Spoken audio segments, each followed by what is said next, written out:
Okay, Makar. I know you've been telling me to talk about myself to the nice people over there, and I guess today's the day I'm going to do that. So today I'm going to take Makar's advice and talk a little bit about myself and explain to you guys why I collect retro games.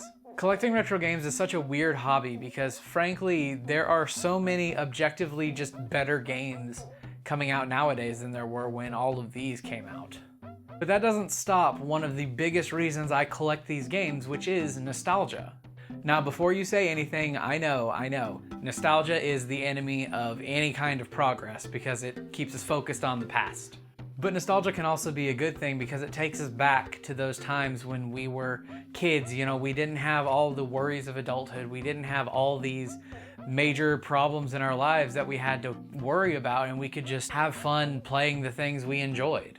Playing the same games we did when we were kids, it allows us to just go back in time to when we were kids and live those moments again of worry-free bliss.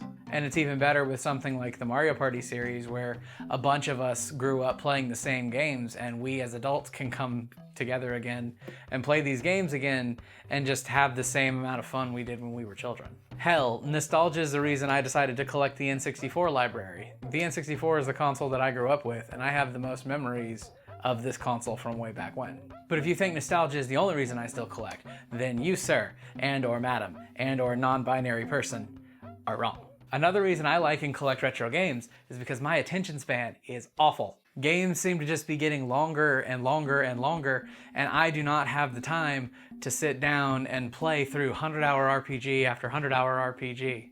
You'd have less of a problem if you didn't play just RPGs. Okay, Makar, shut up. You don't need to tell them that. That's one of the benefits of the older cartridge games, is because they just simply couldn't fit games that were that long onto them. Hell, Quest 64, one of the only RPGs on the N64, only clocks in about 20-25 hours. Or something like Earthbound, which generally only takes about 28. Retro games had to focus on the experience in the moment because they did not have the resources to pad their games out for hundreds of hours. But what about old school RPGs where they made their games so damn long because of grinding? Again, Makar, shut up. I'm trying to make a point here. You don't have to prove me wrong. Another really big reason that I collect retro games is for preservation. Now, I'm not going to go too deep into preservation here. That's a topic for a whole other video. But it's really kind of sad that games like Fester's Quest on the NES or Tetrasphere on the N64 or Mischief Makers or any of these just aren't around anymore. The only way you can really experience games like these is either, emulation or by playing them on their original hardware, which is getting harder and harder to do as these are getting more and more expensive. Yeah, some companies are trying to give you access to their old catalogs, but none of them are doing it particularly well. And whether you think these games are any good or not is up to you, but it's kind of sad that they've sort of just been lost to time. And there you go. Hopefully I've sated Makar's thirst for knowledge about me and given you a little more information about who I am and why I actually decided to do this as a hobby and start this YouTube channel. I hope you enjoyed this video. I know it's a little different than what I usually do, although I haven't gotten a set formula yet for my videos, so who knows, something like this might be more common. Anyways, I hope you enjoyed it, and I hope to see you next time.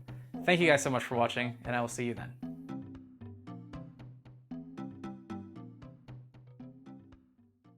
Again, Makar, shut up. Yes, he jingles. This is a terrible video.